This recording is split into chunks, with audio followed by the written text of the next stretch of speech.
I've been on the mountain more times than I can count. Snow, sun, fire, you name it.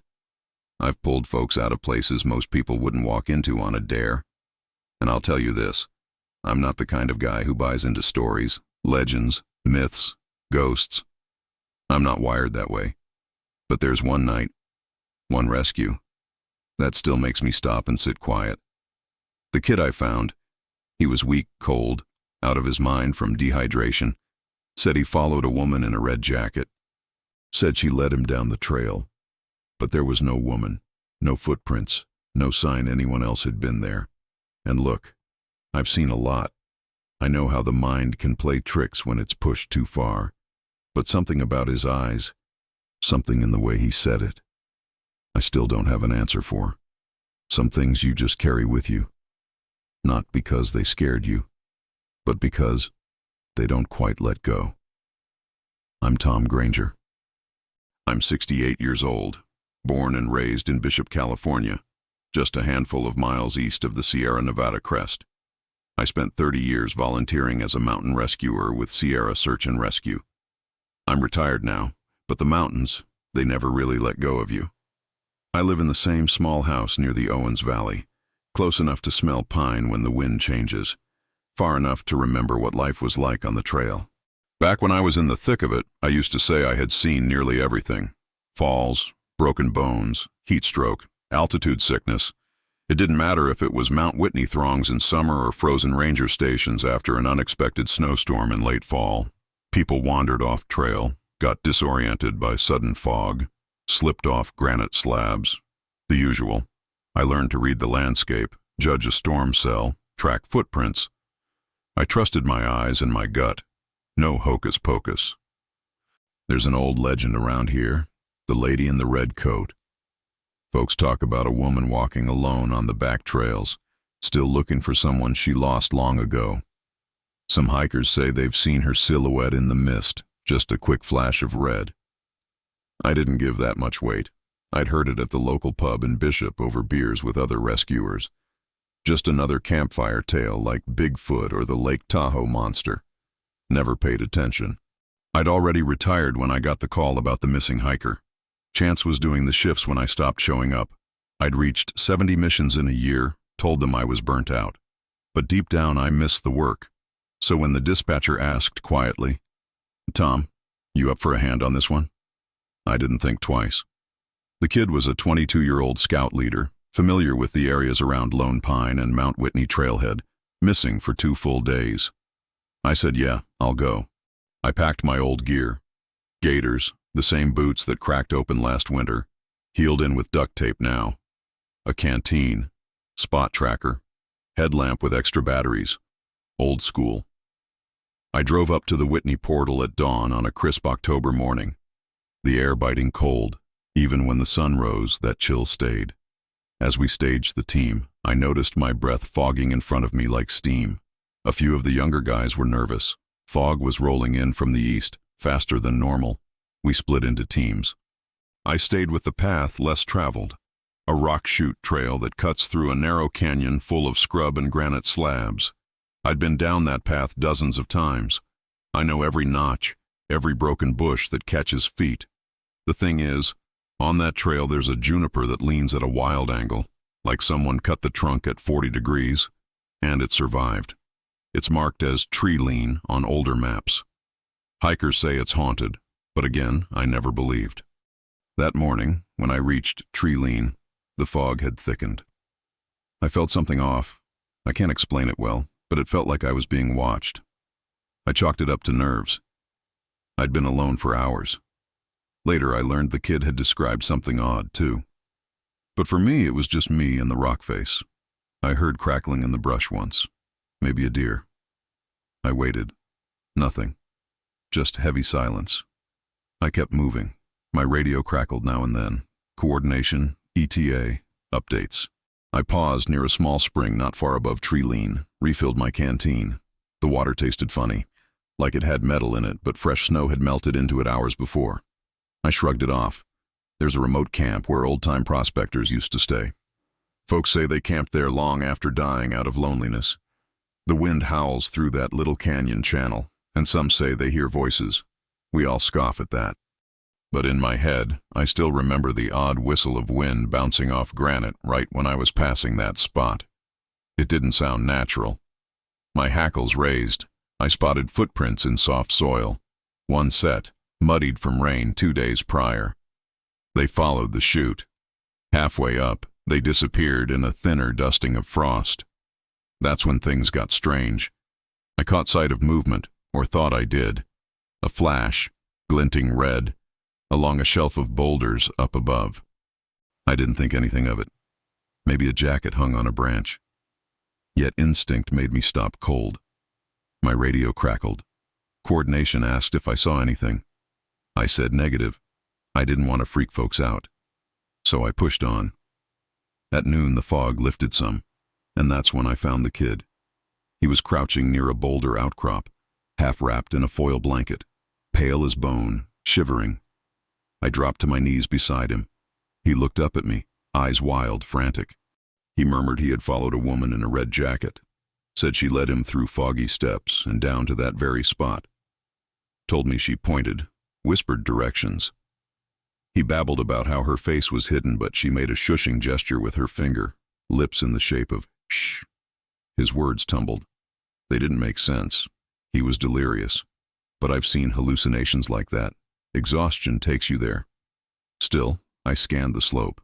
No footprints other than his and the team's.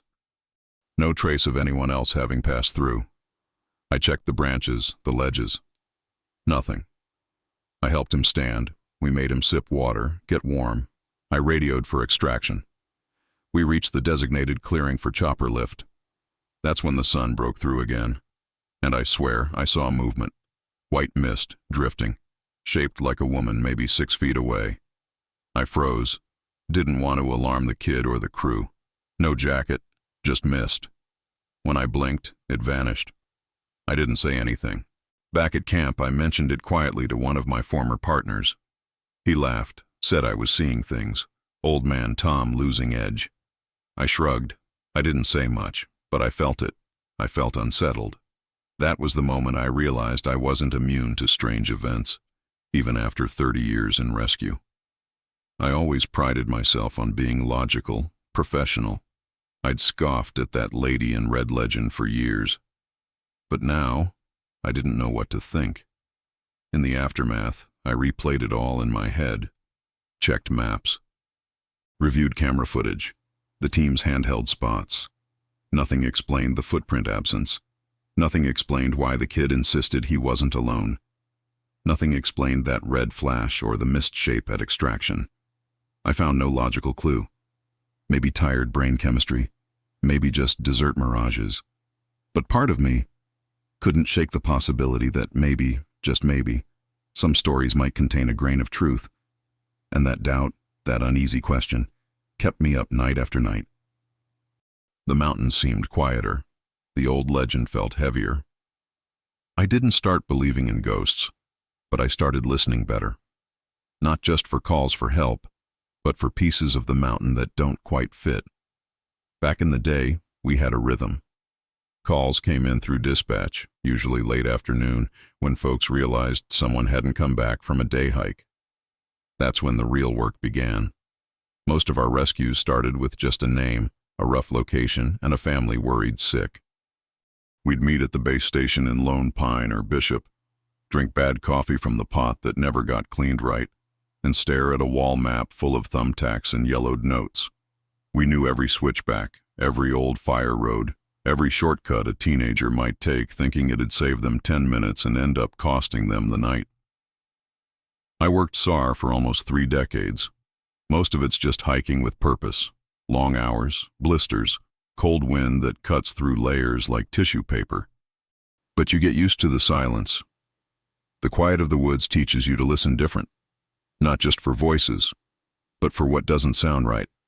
Back then we joked about the second sounds. That was the nickname, second sounds. You'd hear a branch snap behind you, turn, and nothing there. Sometimes you'd hear footsteps that didn't match yours. It was mostly just nerves, wind through pine needles, maybe even animals. But still, you learn not to ignore the off notes. Even if you never say it out loud, that mountain range, Sierra Nevada, it's not just rock and trees. It has a weight to it, especially around the less traveled paths. Folks think the danger is altitude or snow, but sometimes it's just how quiet it gets. There's an old rescue site up near the John Muir Trail where a hiker went missing in '87. We never found him, just his boot, 15 feet off trail, perched on a stump like someone had set it down gently.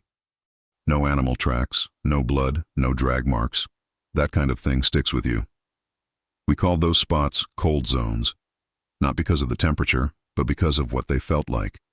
You'd hike in and everything just stilled, like even the birds knew not to chirp. You'd look over your shoulder more than usual. Try not to say much. Everybody walked a little faster through those parts. I never gave much mind to the old stories. Legends folks passed down from Paiute tribes or old prospectors. Stuff like the Lady in the Red Coat or Whispering Pines, where voices echoed without an origin. Local hikers, especially the older generation, always had a tale about a presence or a figure in the trees. I figured they were just passing time, stretching the truth around the campfire. And honestly, when you're young and strong, with a pack on your back and a mission in your gut, you don't think much about things you can't see. But every now and then, something would happen that made you pause. There was one mission, I think it was '94, where we found a guy halfway down a slope near Kearsarge Pass. His ankle was busted, but what stuck with us was how he kept asking if we'd seen the lady with the lantern. Said she was walking ahead of him all night, humming. We thought he was loopy from dehydration, but that story, same pattern, came up again 3 years later. Different guy, same slope. Still, you tuck it away. You don't dwell, because out there, doubt can get you hurt. For me, the rhythm of SAR became second nature. I'd wake up before dawn, throw on the old wool base layer, lace my boots like I'd done 1,000 times. I knew the call would come. I kept the radio on even when I wasn't on shift. My wife got used to the sudden departures, the silent dinners. She knew I needed it. That work filled something in me. It wasn't the adrenaline, not for me. It was the clarity. Out there, everything made sense. You had a mission, a direction. None of the noise from the world outside. Just you, the trees, the wind, and the chance to bring someone back. But after a while, things change. Your knees ache in the cold. Your breath shortens at elevation. You don't say it out loud, but you feel it.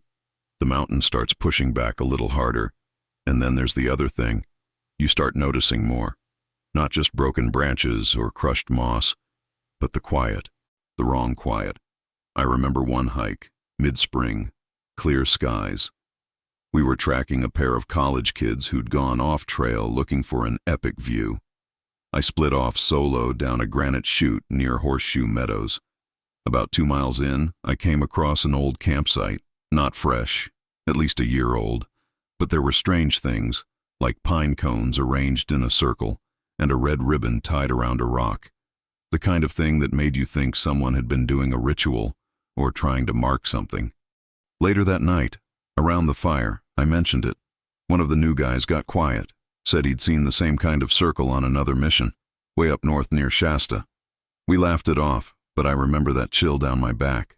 See, we never talked much about those things officially. SAR reports were about GPS coordinates, weather conditions, medical status. There's no box to check for felt watched or heard whispering. But most of us had a moment where the hair on our arms stood up without reason. I used to tell rookies, stay alert, stay respectful, and if something doesn't feel right, don't force it. Simple advice, but it covered a lot. Years later, when that rescue happened, the one with the kid who followed someone that wasn't there, I started remembering all those strange beats from years prior. Not because I suddenly believed the stories, but because they lined up in a way I hadn't noticed before. And that rattled me more than any avalanche or rock slide ever did. It was a Thursday morning, early October. I remember because the night before, I'd been cleaning out the shed behind the house. Hadn't touched that place in months. My wife was inside, watching some cooking show, and I was out there trying to decide what gear to keep, what to finally let go. Old ropes, cracked carabiners, my backup compass, the kind of stuff I'd carried for years but hadn't used since I stepped away from SAR. Then, the phone rang. It wasn't the usual number. It was Chance. Young guy, mid-30s, good head on his shoulders. He'd taken over most of my shift rotations when I retired. He said, "Tom, we got one. Mount Whitney area. Kid's been missing since Tuesday night. Weather turned fast. You free?" Now, I hadn't been on a mission in nearly a year. My knees weren't what they used to be. My lungs either. But the second he said Mount Whitney, something in me lit up. That mountain, it's not just dirt and rock to me. It's personal. I've lost friends up there. Found folks clinging to ledges, whispering prayers. I've watched the sun rise from the summit, and I've zipped up body bags on the descent. It's a place that doesn't let you forget. So I said, yeah, I'm in. I told my wife, packed quiet. She didn't say much, just looked at me and nodded. She knows me too well to argue with that look in my eyes. I left just before dawn, drove out along 395, past Big Pine, down toward Lone Pine. The sky was clear, sharp, but I could feel it. Cold front was moving in, the kind that creeps over the ridges like it owns the place. I met the team at the portal. Everyone looked tired already. 2 full days the kid had been missing. 22 years old. Scout leader. Name was Alex. Knew the trails, had hiked Whitney twice before. This time he took a smaller group out, 4 others. Got separated during a fog out late Tuesday. Last time anyone saw him, he was heading to retrieve a dropped pack from a switchback above outpost camp. Never came back. We reviewed the search grid. They'd already covered the main trail, campsites, drainage areas. Still nothing. "Tom," Chance said, "you know the eastern chute better than anyone. Think you can check above the falls?" I nodded. I'd been up there more times than I could count. It's rough terrain, lots of granite, easy to twist an ankle, easy to lose sight of where you came from. I took a GPS, a radio, some bars, my old thermos, threw on my pack and headed up solo. I've always preferred working alone when I can. Not for ego, just I listen better when it's quiet. The first couple hours were routine, slow going, footprints here and there, mostly washed by the weather. At some point, the clouds started rolling back in. Not full fog, just low and heavy, like the mountain was thinking about closing up again. I reached a narrow ridgeline where a lot of folks make mistakes, step wrong, fall hard. That's when I saw something strange, a bit of red fabric hanging on a branch. Looked like jacket lining. My heart kicked up. I got closer. It wasn't a jacket. It was a piece of tent nylon. Torn, sun-bleached, probably old. But it caught my eye because of the color. Red. You see, around here, red means something. There's this old story, hell, most of us laugh it off, about a woman in a red coat who appears to hikers who get lost. Leads them to safety, or leads them further in, depending on who's telling it. I never bought into that. Figured it was something for bored tourists to talk about at the lodge bar. Still, it stuck with me in that moment. I pocketed the fabric, pressed on. About another mile in, I found something that made me stop dead in my tracks. Footprints, fresh, going the wrong way. They were coming down from a spot most hikers avoid, a series of loose granite slabs we call the teeth, too unstable. You climb up there, you better know every handhold. But these prints came straight down, straight and clean, no slips, like someone had glided through. I radioed in my location. No reply. Figured I was in a dead zone, so I followed the tracks. That's when the silence hit, not the normal quiet. This was different. No birds, no wind. Even my own steps sounded muffled. And then, I swear to you, I heard a voice. Just a whisper, left side, maybe 10 feet off trail. Couldn't make out words, just the tone. Soft, calm, like someone calling a dog. I froze, waited, nothing. Now I've had auditory hallucinations before, Wind through a tight rock gap can sound like voices. I told myself that's all it was, but still, I felt it in my gut. Something wasn't right. I pressed on. That's when I found him. Curled up beneath a boulder, wrapped in one of those cheap emergency blankets. Pale, lips cracked, but alive. He looked up at me, eyes wide. First thing he said was, "She told me to wait here." I crouched down. "Who told you?" he said. "The lady in the red jacket." My stomach dropped. I said, "Where is she now?" He looked around like he was surprised she wasn't still there. "She walked that way," he said, pointing toward the ridge behind me. "Said you'd come." That moment, I still can't explain it. I helped him sip some water, got him to sit up slow. His legs were shaky, but he could move. I got him stable, radioed in again. This time, it went through. They dispatched a team to extract him. Before they arrived, he kept asking, "Didn't you see her?" And I just shook my head. I've walked into the backcountry more times than I can count. But that day, I don't know. Something about it felt different. Not loud different, just off. I started out early, real early, the kind of quiet where even the chipmunks haven't woken up yet. Air had that bite like it was warning you to pay attention. I was alone, by choice. Most folks think SAR work is about teamwork, and sure, a lot of it is. But there's parts of these missions that are best handled solo. Not because of ego, but because some paths speak quieter when you're the only one listening. I took the old East Chute. It's not well marked anymore, mostly used by hunters and a few stubborn locals. Steep, full of loose rock, no cell signal. Exactly the kind of place a tired hiker might drift toward without meaning to. The first hour was smooth. Sky was overcast, but visibility was decent. I passed a few marmot holes, some old coyote tracks, nothing unusual. But somewhere around the second mile in, I got that feeling. Hard to put into words, like the woods were watching me instead of the other way around. You learn not to panic when you feel that.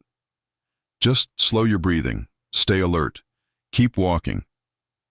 I came across a broken cairn, stacked rocks that had toppled. Could have been wind, could have been someone trying to mark a path and gave up. I stopped, studied the direction it was pointing. Then I saw something strange. A line of boot prints, not the kids, I figured. They were bigger. Headed up toward an old granite ledge, then just vanished.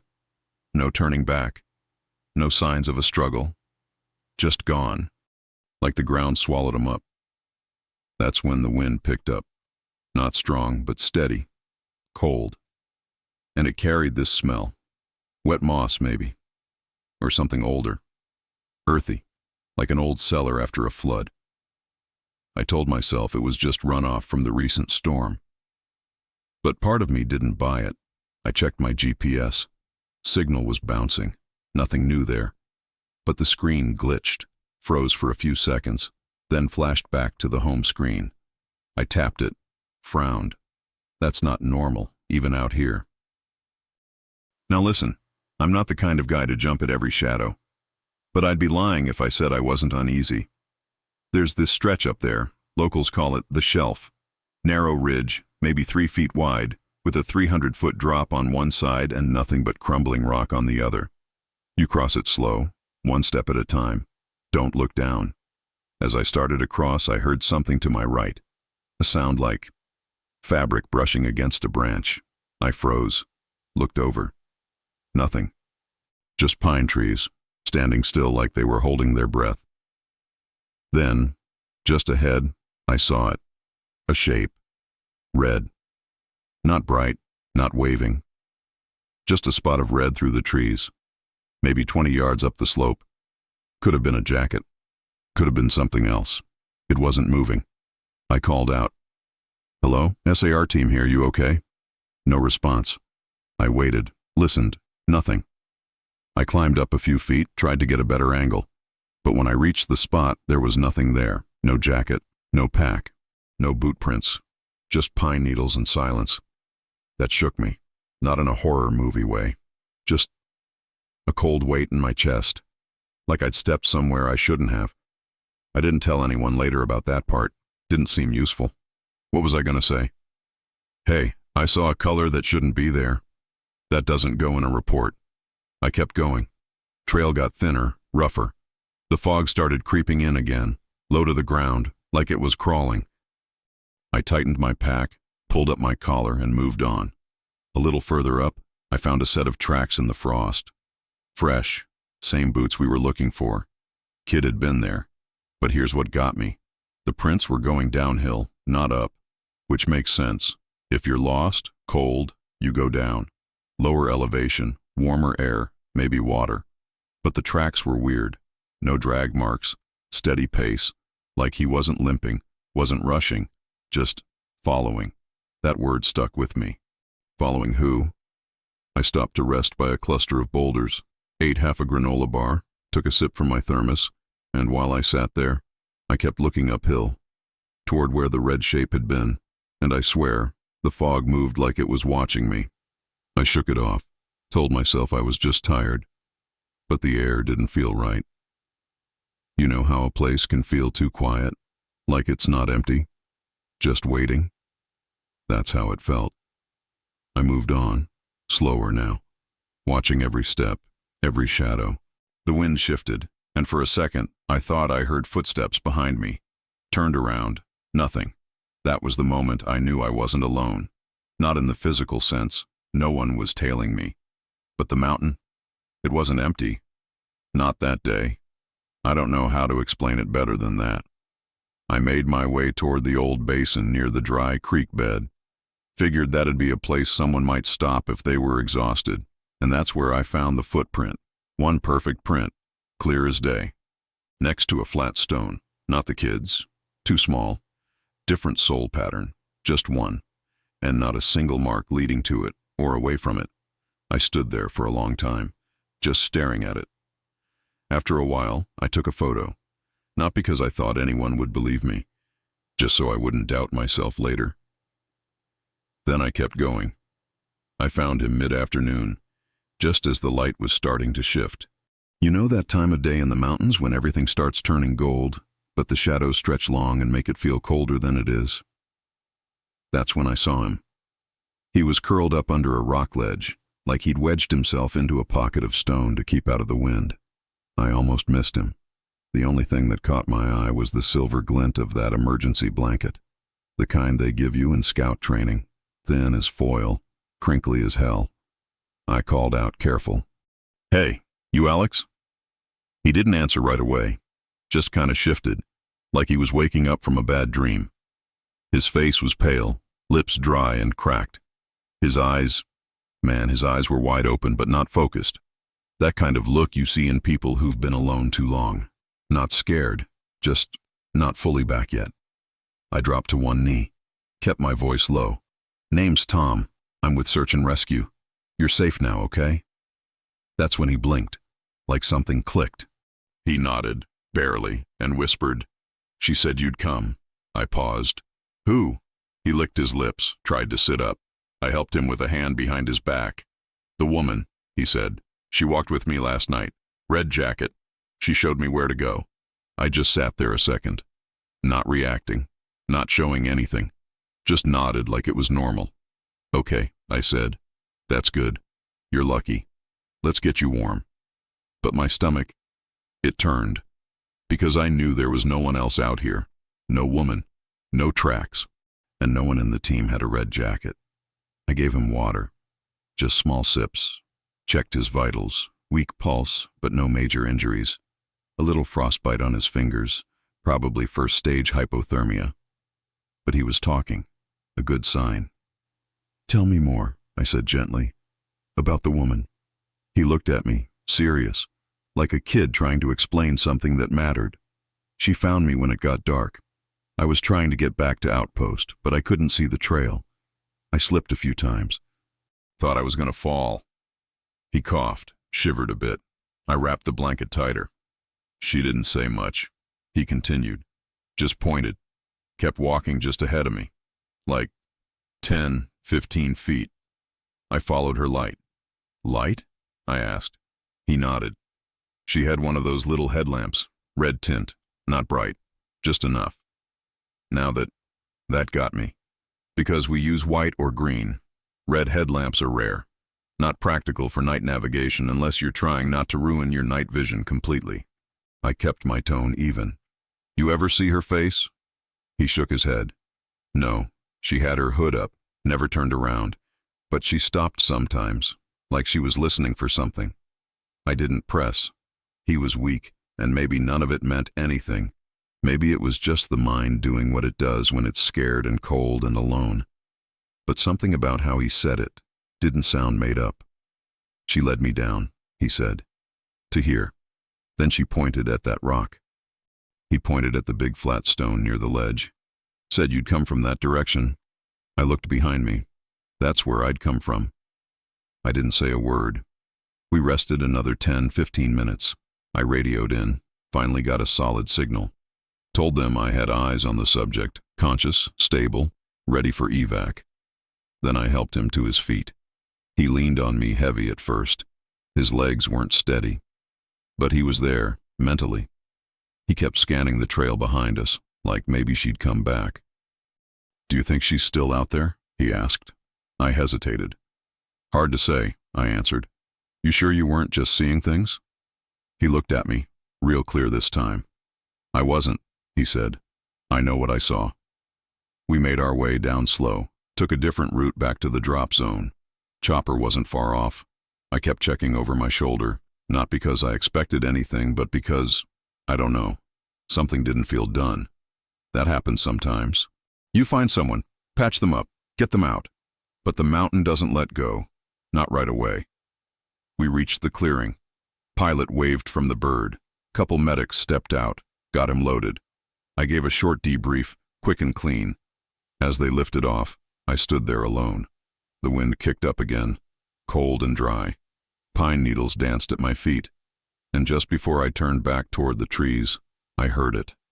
Not a voice, not words, just a sound, like movement, like someone walking just out of sight.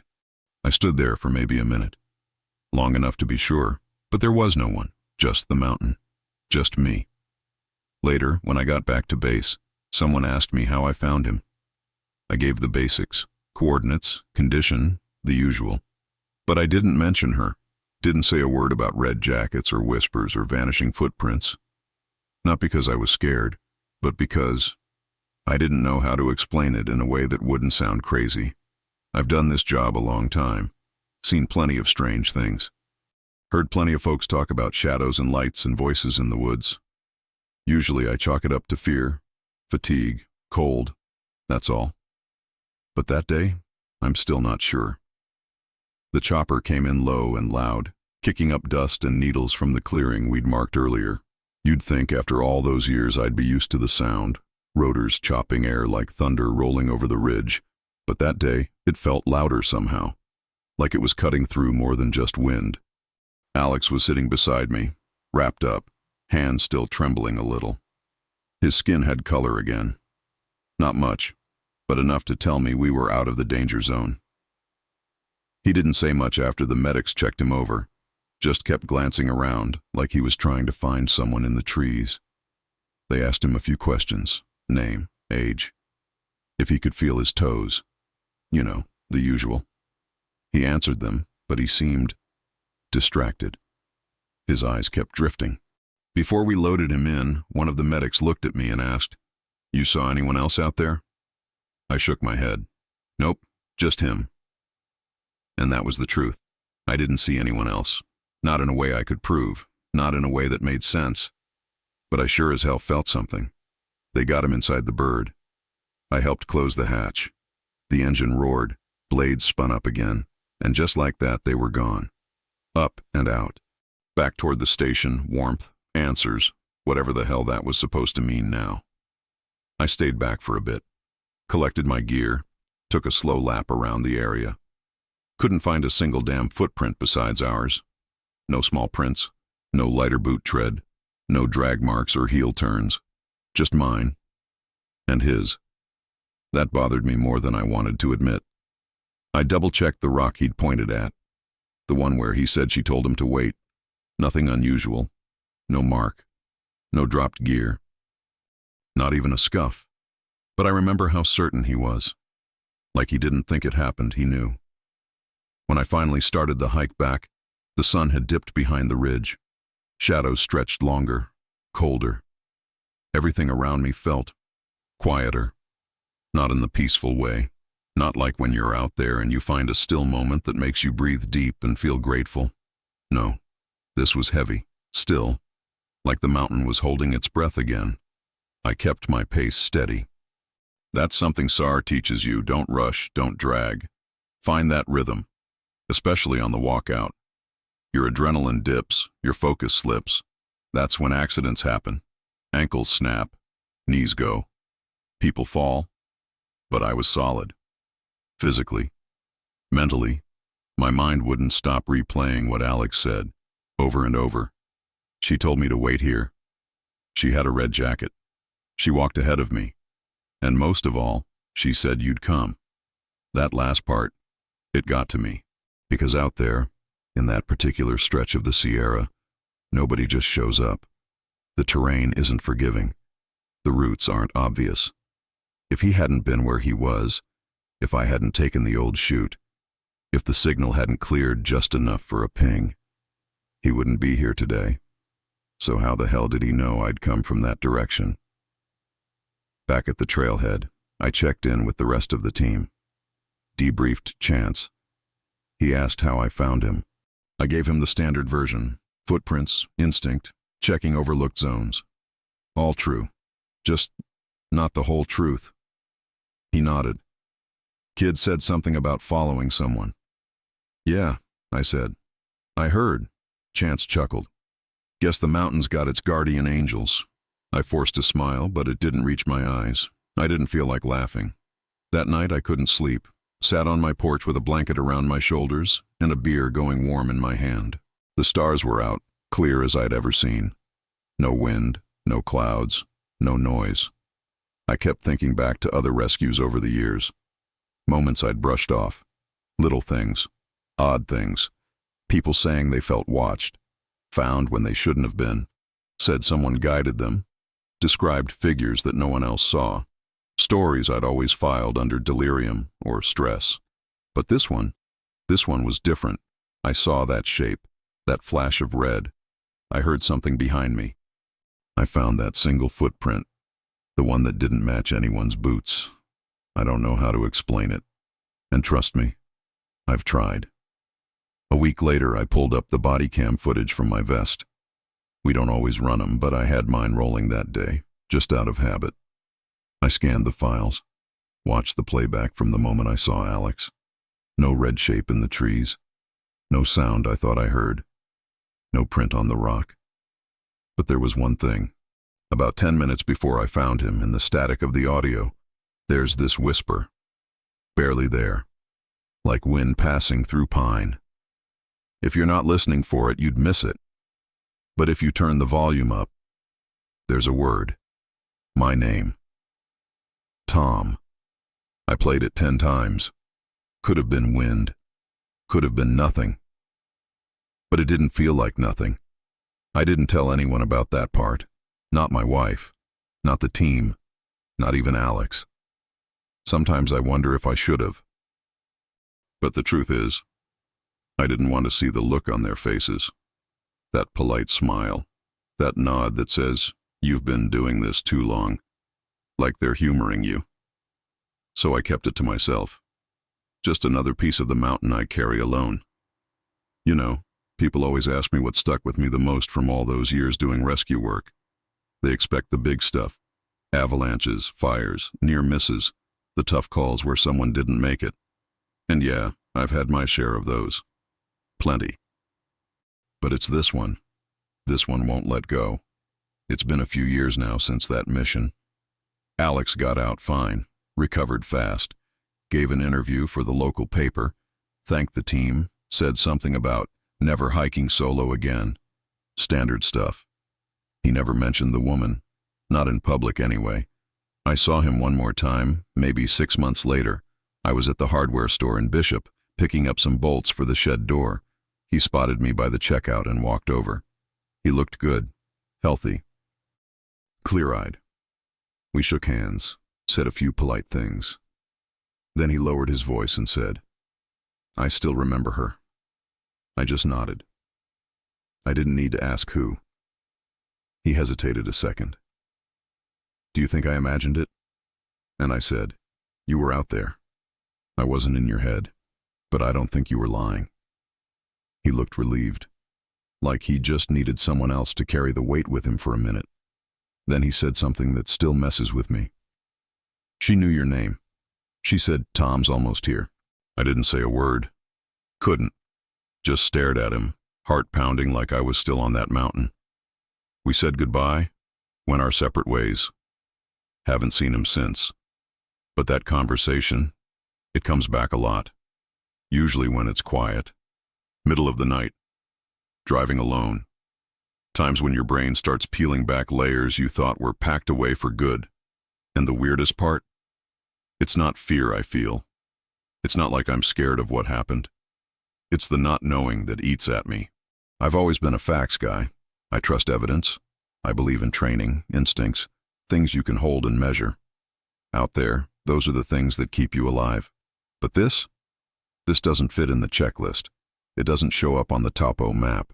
There's no SAR manual for subject reports unknown person, vanishes into fog.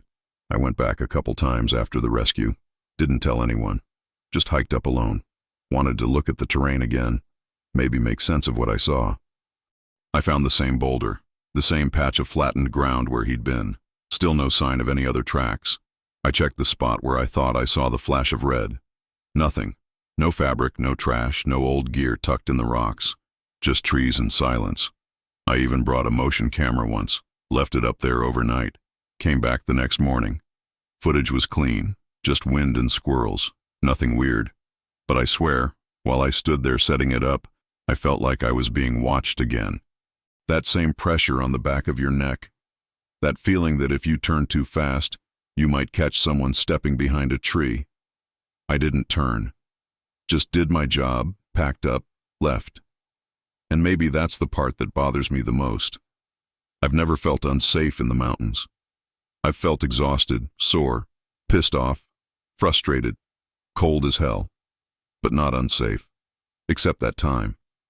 And since then, every time I'm alone out there, even on flat land, even near town, I catch myself checking shadows, listening too hard, wondering if I missed something, if she's still out there, and what she is. I don't think she was human, not in the normal sense. But I don't think she was a ghost either. I don't know what she was. I just know that Alex believes what he saw, and part of me does too. You spend enough time in places like the Sierra, you start to understand. There's stuff out there we're not supposed to explain. Maybe can't. I've heard similar stories since.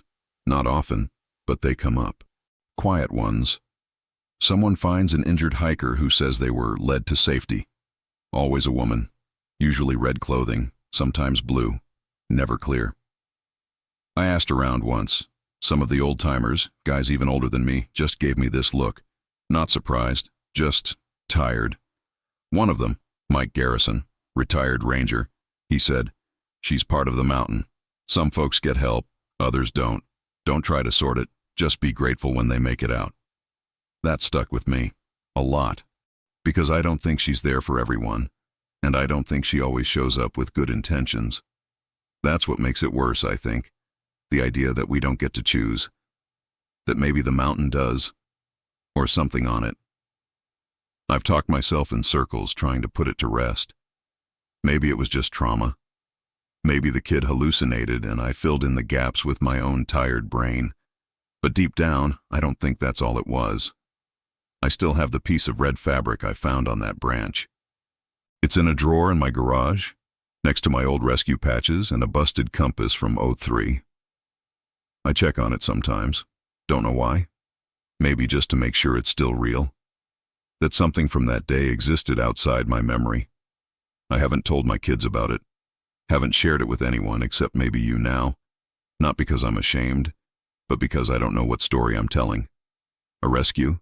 A mystery? Something in between? Hell if I know. All I do know is that I walked off that mountain different than I went up. Not because I saved a kid, but because I saw just enough to make me doubt everything I thought I understood. You get older, and some things stick with you in ways you didn't expect. I don't dream about that day. Not like a nightmare or anything. It's not that kind of memory. It's more like a quiet knock at the back of your mind. Random times. When I'm driving out toward the Owens Valley. When I'm stacking firewood behind the house. When the wind shifts and brings in that cold, dry smell from the mountain. That's when it comes back. Not the kid. Not the rescue. Not the call on the radio. But the questions. I've spent a good part of my life teaching younger rescuers how to stay sharp, how to trust their training, trust the signs, stay logical, stay grounded. Because up there, in the backcountry, logic is the only thing that keeps you alive. But what happens when logic doesn't explain something? What do you do with that? I've never been one for stories. I don't go in for superstition. Hell, I didn't even believe in luck. You prepare, you train, you pay attention. That's how you make it through 30 years of mountain rescue without ending up on the wrong side of a body bag. But what happened that day with Alex? That shook something loose in me.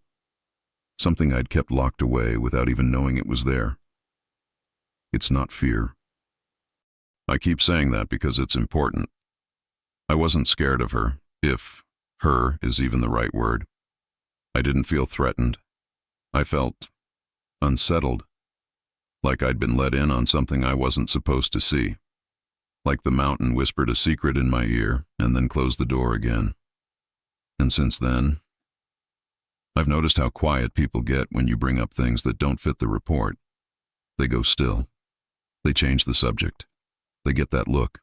Polite, but uncomfortable. Like they're trying to figure out if you've lost your grip or just wandered too close to something they've been avoiding themselves. So you stop bringing it up. You carry it alone, and that's what gets heavy with time. Not the hike, not the cold, not even the rescues where you didn't get there in time. It's the stories you can't tell, the ones nobody wants to hear. I keep thinking about that single footprint I found, the one that didn't match anyone's, out of place, clean as day. And I think, maybe that was the point. Maybe it wasn't a mistake. Maybe it was left for me to find. Or maybe I imagined the whole damn thing. That's the trap, right? When something happens outside what you know, your brain starts picking at it like a loose thread. And the more you pull, the less of your old world makes sense. I've always respected the mountain. Always. But now, I feel like it's watching me back. Like it knows I saw something I wasn't supposed to, and it's just waiting to see what I do with it. And the truth is, I haven't done much. I haven't gone on any big mission to find answers. I haven't written anything down till now. I didn't try to solve it, because part of me thinks, maybe it doesn't want to be solved. Maybe it's not about understanding. Maybe it's about witnessing. Maybe that's all I was meant to do. See it, remember it, and live with the weight of not knowing. And I'll be honest with you, living with that is harder than I thought it'd be. It makes you second-guess things, moments, people. You wonder, was that a shadow or something watching me? Was that a hunch or a nudge? You get older and you carry these things different. They settle in your bones. They show up in the way you pause before answering, in the way you watch the tree line a second longer than you used to, and they make you quieter. Not sad, not broken, just quieter. Because now I know the world isn't as clean-cut as I used to believe. And once you know that, you can't go back. You can't unhear your name whispered on the wind. You can't unsee a kid swear up and down that a woman no one else saw led him to safety. You can't unfeel that cold stillness in your chest when you realize the mountain knows more than you do. So I don't try to. I just sit with it. Sometimes I'll drive up to Whitney Portal, park the truck, drink coffee in silence. I don't hike much anymore. My knees won't let me. But I still feel her out there, or it, whatever she was. I don't have a name for it, just a shape in the fog, a moment that doesn't let go. And part of me hopes she's still out there. Not because I want to see her again, but because maybe, just maybe, there's something watching over the ones who wander too far. Something that shows up when they've got nobody else coming. Something that whispers your name when you're too far gone to find your way back. I don't know if that's real, but I know I was there, and that's enough. If you've watched all this, and you're still here, thank you. I don't talk about that rescue much. Not because I don't want to, just never found the right time, or maybe the right kind of listener. Most people don't want to hear about the things that don't make sense. They want clear stories. Good guys, bad guys, happy endings, clean answers. And SAR, search and rescue, it's not always that way.